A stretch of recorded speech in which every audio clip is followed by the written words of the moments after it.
goftat anani sudukne amma fututi gofot amma andara lafat anu gabatu goftat yorsi sadina isodatu yesuna gachana koti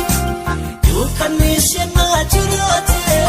Jesus na ifakoti ifakoti ifakoti ifakoti anani sudukne amma fututi gofot amma andara lafat anu gabatu goftat anani sudukne amma fututi gofot